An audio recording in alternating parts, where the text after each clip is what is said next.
Hey guys peeps, and welcome back to Snail TV. Well, as you just seen, I did promise you guys that it was going to be running. It's been literally pretty much a week from the last video, and yeah, as I said, I did promise that it was going to be running. I'll go over a couple of things of what we've changed. Look, I think I've added a couple of things as well. Yeah, we'll just go from there. So coming into first thing, obviously, because it has been running, you know, fuel leaks, water leaks, those just simple things. I actually realized, stupid me, realized that this thing is not a returnless fuel system as such. So I did actually thought I had two fuel lines at the back, but it turned out to be one of them was just a breather for the canister, which is weird because there was actually a fuel canister in the back of this Porsche. That's why, hence I thought it was, yeah. So silly me, and turned out that, look, I got it started up, but then the fuel was just piling out, so had to turn it off. Since have now ran a new line from front to back, so it's got a return line, have upgraded all that. That's,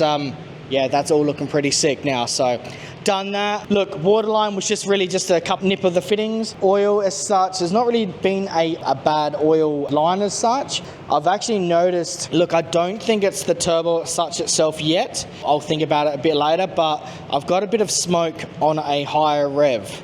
So I've now integrated a Turbo Smart oil reg in the line of the turbo, but haven't actually started up since actually. Yeah, I'm not sure if that's going to fix the problem, but we'll actually soon see if it's going to do it. But done that. I've got a water reservoir over in the corner, back corner there, that I've actually integrated.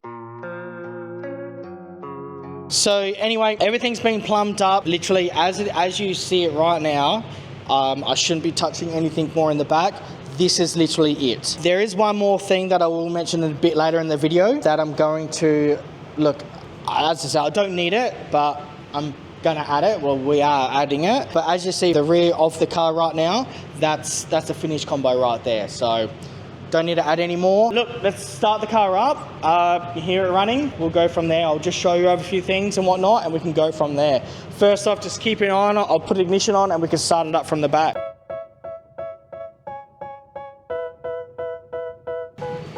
All right, so as you can see, this ignition starting up, and so you can actually start it up from the back or from the front. All right, so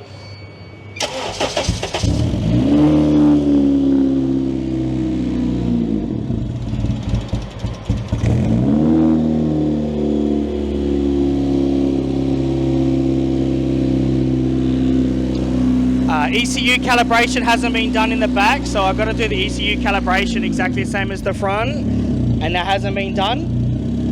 But yeah, as you can see right now, it's running, and yeah, everything's all good there.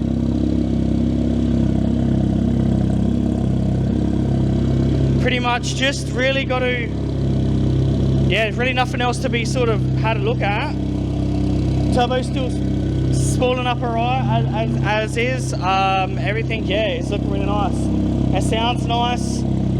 Still haven't done the in-tank cam yet, so I haven't done VCT yet. It probably shouldn't sound really any different than this, but if it does, it does. Yeah, look, she purrs. Cooling system's great. The fans and so the water system obviously runs to the front. It cools down, gets up to temperature, cools down, whatnot. That's all great. But yeah, as you can see, so I've only put the start on the rear, haven't put start and stop on the rear, so I'll need to change that. My bad.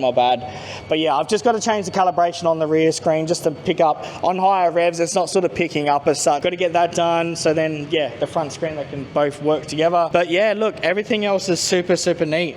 Starts up really easy, starts up super nice. Pretty much just got to dialing in the VCT next, and also gearbox. Gearbox is probably the hardest thing that I've got to do. So I've got all up 8 solenoids to control. So there's 5 shifting solenoids and there's 3 slipping solenoids, and a lock up as well, of course. It's pretty much just to first gear. I've got first gear, I can get first gear, but all the rest of the gears got to make sure on the dyno that we can get gears and we can get all the stuff. So, but yeah, that's sort of where we're at. And as you know, we've got the output on the rear as well, and that obviously turns on the lights, and yeah, that comes super bright in the engine bay as such as well. But I really like the look at as what, you know, it's super bright in the back, and yeah, the blue and the blacks obviously has gone really, really well with it. One thing I am going to say, only because it has been, you know, ever so slightly, you know, with tuning and whatnot, and as I said, I did have that little bit of an oil problem at the back. You can see of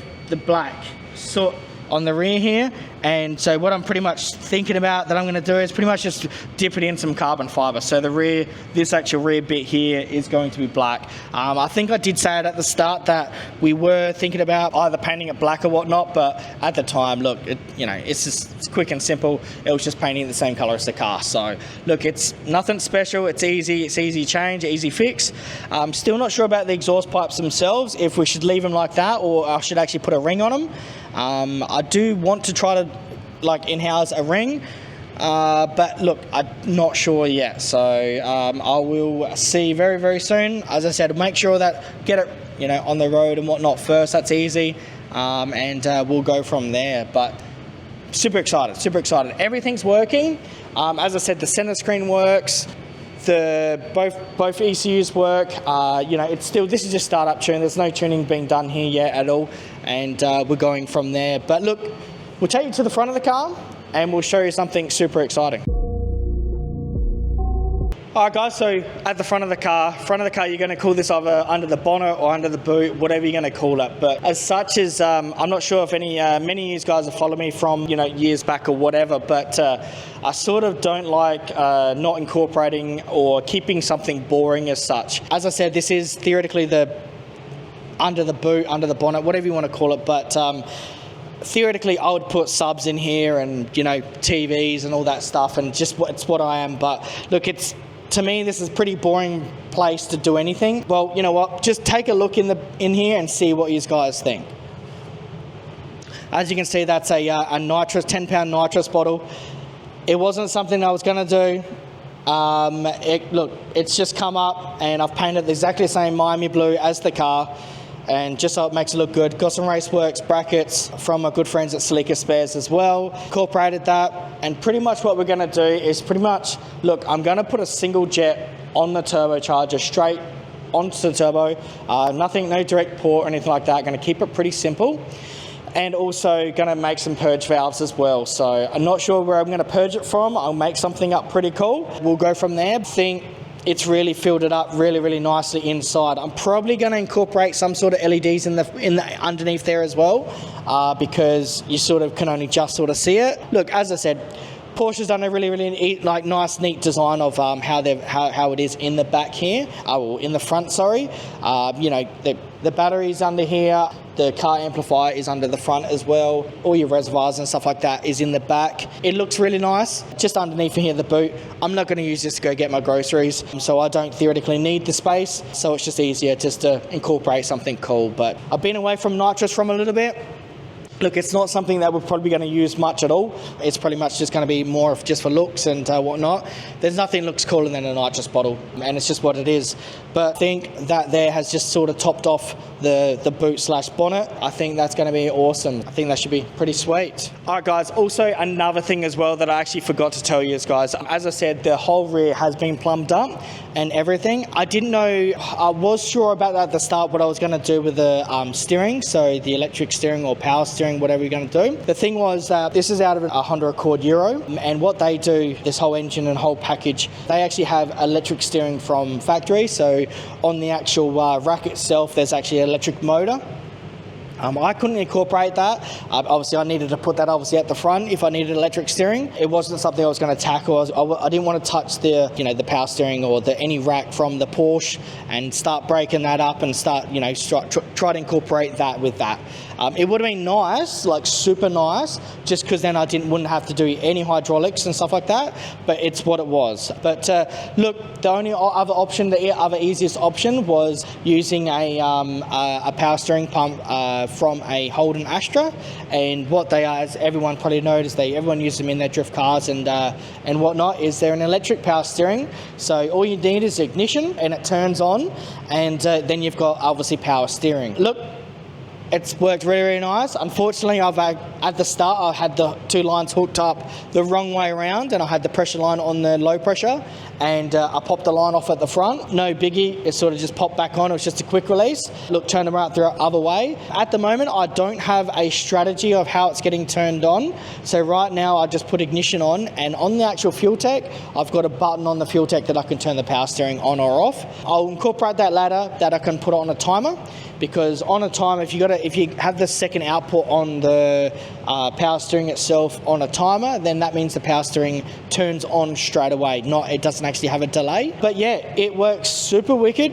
I've got full power steering on ignition, so it doesn't need to actually start, which is awesome. Look, it's not something I needed, but it was the easiest way to do it, because otherwise I would have actually had to incorporate a power steering pump on the actual front of the motor.